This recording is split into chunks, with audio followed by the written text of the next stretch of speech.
at least for the past couple of days, this is Cardano basically versus Ethereum versus USDT. So essentially, you can see that you would have been better off holding Cardano up until this point. You would have been, since January, since the beginning of the year, if you held Cardano, you'd be 143% better, right? So they've already been outcompeting Ethereum. It's already happening, which is annoying. I wish I had just dumped all my money into Cardano. The question is it going to continue? From a technical analysis perspective, I mean, this is obviously, as you can see here, it kind of, you can say it's definitely not an asymmetrical triangle, but you can definitely say this might, you can kind of, no, you can't cross it. It's not asymmetrical triangle, but you could say it could be something close to, depending on where this comes to right here. And from a technical analysis perspective, no.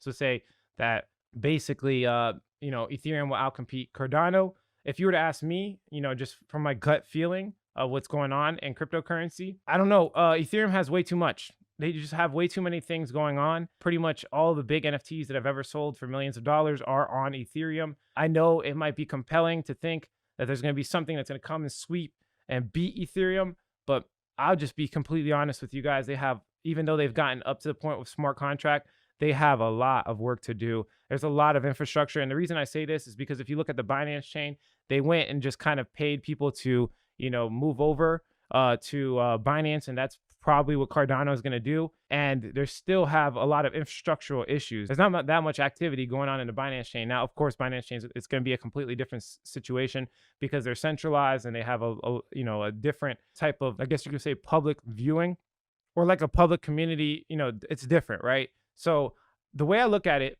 is I need something more fundamental. So I'm right now at this point, I'm not going to switch my Ethereum over to Cardano. I'm going to buy more Cardano though. Like I'm going to buy more, but I wouldn't go as far as to say that the percentages of my portfolio are going to shift. I'm not rebalancing my portfolio to have, Cardano as a number one holding, even though we do have more upside potential. But I will say, Ethereum is testing all-time highs. If it breaks through all-time highs, can definitely see Ethereum probably skyrocketing to $5,000.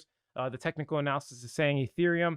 Personally, I know that this is not, I know Berlin's not a crazy upgrade. It's not like an upgrade. It's going to change everything, but it's just moving them closer. They're using that as news. Coinbase got this listing the exact same day.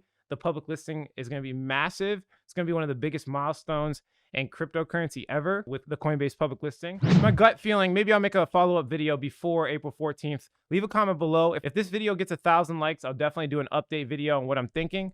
But right now, it's still, to this day, it's not convincing me. The network effects are monumentally different. Like, yeah, it might be same in market cap, but the network effects of Ethereum are it's night and day. It's night and day. It's completely different. There's so much more money being made on Ethereum, so much more money being spent on Ethereum. The transaction activity is through the roof. Fundamentals on Ethereum are obviously not as strong when it comes to product base, but pretty much every other variable is we're maxing out on all levels. Like Mark Cuban said, it's the closest thing to an actual currency right now. And they're slowly and steadily upgrading and fixing ETH. And I think people are lazy, and I don't think they're just going to migrate over to Cardano like that. The same way they didn't really migrate to Binance chain, right? That's just my personal opinion. And also just one more thing to add before I end this video. Remember, like everybody's coming from Ethereum to other protocols, right? It's not really, vice versa. And it's not like they're leaving Ethereum. They're actively developing on Ethereum. They're moving to other protocols for the hype, just to get liquidity, just to get like so people might buy it, right? They'll come out with an announcement, oh, we're going to connect to Cardano. Oh, we're going to connect to Binance chain. And then the price jumps up. But I will say that most of their activities on Ethereum, because it is what it is. A lot of these NFTs, even if they're on the Binance chain, they're getting the liquidity from ERC20 tokens, guys. Pay attention. This is the settlement layer. But that's it for this video, guys. If you like the quality of this content, hit like. If you don't, leave some constructive criticism. Subscribe for more video updates. And like I always say, if you don't get with it, you will get left behind. Thanks for watching, guys. Catch you in the next one.